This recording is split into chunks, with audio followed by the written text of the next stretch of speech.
Un tissu se compose de fils de chaîne et de fils de trame. La chaîne est l'ensemble des fils parallèles disposés dans le sens de la longueur du tissu. La trame est l'ensemble des fils qui passent transversalement entre les fils tendus de la chaîne.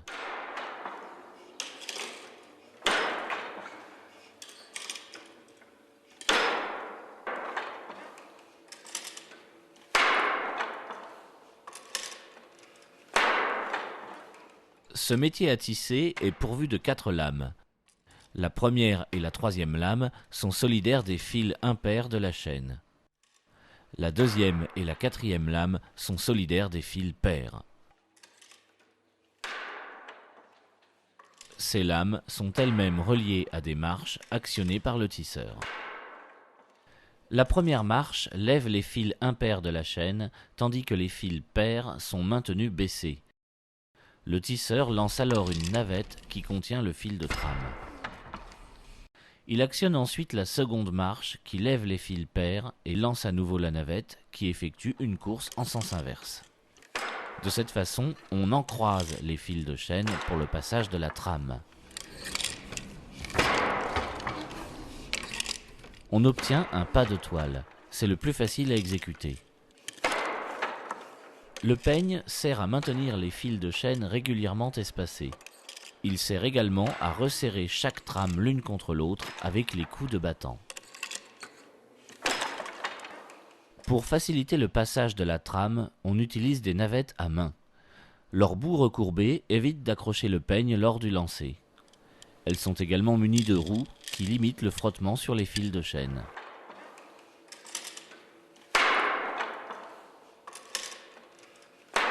Une seule course de navette égale à la largeur du tissu se nomme une duite.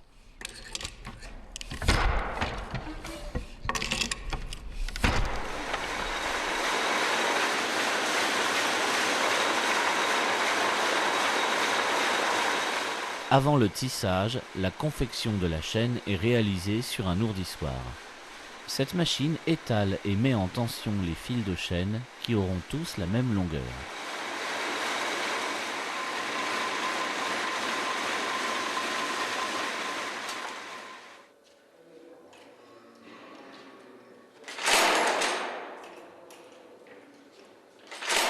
En 1801, Joseph-Marie Jacquard réunit des systèmes déjà ingénieux inventés par ses prédécesseurs.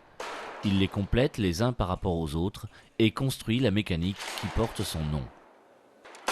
La mécanique Jacquard révolutionne l'art du tissage en permettant de sélectionner les fils de chaîne qui vont se lever par un programme inscrit sur des cartons perforés. Ces perforations déterminent l'exécution du dessin.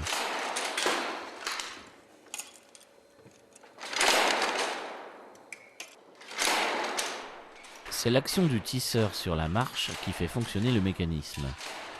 Il met en rotation le cylindre sur lequel est lu le carton en faisant avancer le dessin d'un carton à la fois. Un carton représente un passage de navette.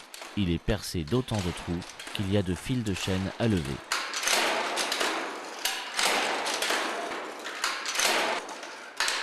Cette mécanique enfermée dans un coffre comporte des aiguilles montées horizontalement et ont pour fonction de lire les perforations du carton. À chaque aiguille est associé un crochet. Chaque crochet commande un fil de tir relié à un fil de chaîne.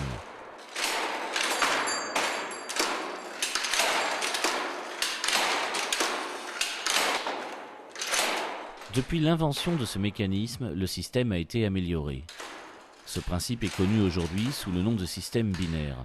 C'est en quelque sorte l'ancêtre de l'informatique. Nous assistons ici à la fabrication d'une tapisserie complexe à motif floral sur fond uni et qui possède en son centre un dessin composé de 2 personnages. La largeur du métier permet de réaliser 2 tapisseries simultanément. Les cartons ont été programmés en conséquence. Le fond uni est réalisé par le lancer d'une navette de fond qui contient un fil blanc. 3 autres fils, un vert, un bleu et un blanc, composent le feuillage.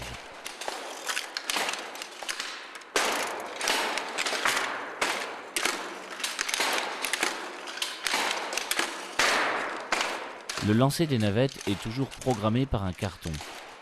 Elles sont envoyées par une impulsion qui les chasse d'une boîte à une autre située à l'opposé.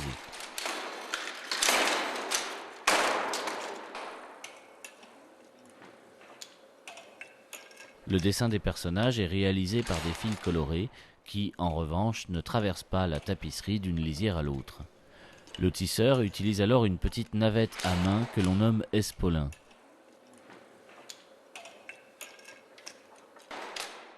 L'utilisation de chaque couleur ainsi que le nombre de fils de chaîne qui vont se lever lors de leur passage sont programmés sur le carton. Un fil de tir muni d'un témoin de la couleur correspondante se lève. À chaque couleur est associé un numéro inscrit sur le métier à tisser et que l'on retrouve sur les espolins. Le tisseur sait alors quel espolin faire passer sous les fils de chaîne.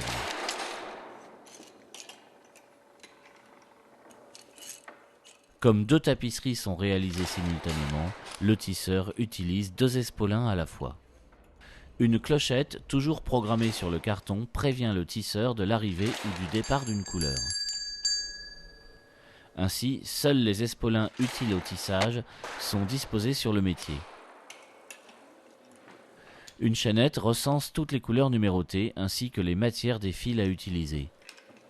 Lorsqu'une couleur doit apparaître, le tisseur averti par la clochette regarde la couleur du témoin qui se lève et le numéro qui lui correspond.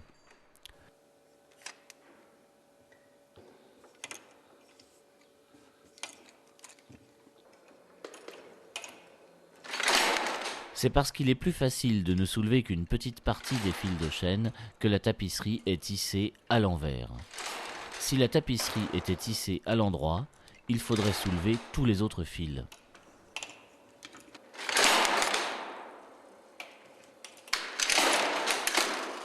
La programmation des cartons va agir sur un régulateur. Le régulateur entraîne l'ensouple avant et permet d'obtenir un tramage uniforme de la tapisserie.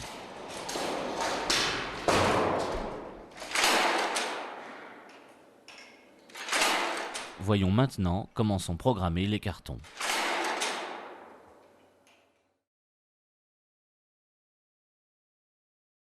Dans un premier temps, un styliste réalise une esquisse, un premier dessin technique à l'échelle de la tapisserie. Il s'agit ici de la reproduction du baiser de Klimt. Le styliste optimise la palette de couleurs afin que ces dernières puissent être reproduites dans la tapisserie. Un nuancier est donc créé, la chaînette. C'est cette même chaînette que l'on retrouve sur le métier à tisser.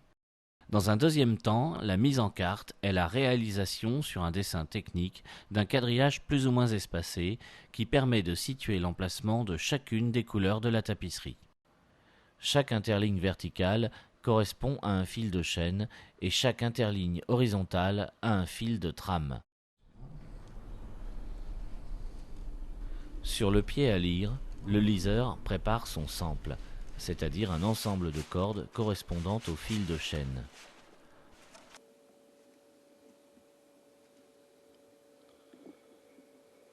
Une corde de sample correspond à un interligne vertical sur le dessin technique. Après avoir lu sa première trame, le liseur passe entre les cordes retenues et celles non sélectionnées une ficelle qu'on appelle un la. Ce la représente donc une seule trame sur le métier à tisser. Le liseur passera ensuite à la couleur suivante, interligne par interligne, donc trame par trame. Il tisse ces la sur les cordes du sample.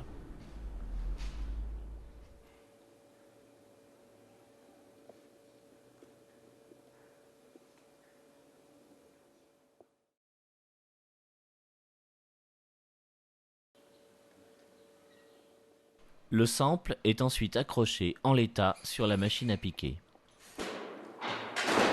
Piquer, c'est reproduire sur le carton à l'aide de trous la lecture du dessin technique transmise par les cordes sélectionnées du sample. Chaque perforation représente un crochet solidaire d'un fil de tir sur le métier à tisser. En pratique, pour la fabrication de ces cartons, il suffit de détisser le la en retenant les cordes sélectionnées. En tirant sur ces mêmes cordes, on sélectionne les emporte-pièces qui vont venir perforer le carton, les autres restant inactifs. Chacun des cartons représente une trame.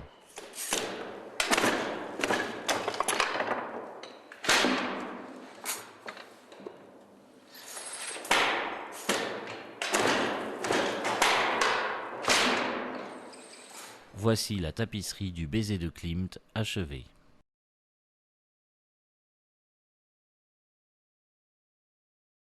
À titre d'exemple, la mise en carte de la Dame à la licorne a nécessité 2 ans de travail. Son tissage représente 6 semaines de travail sur un métier à bras actionné par 2 tisseurs.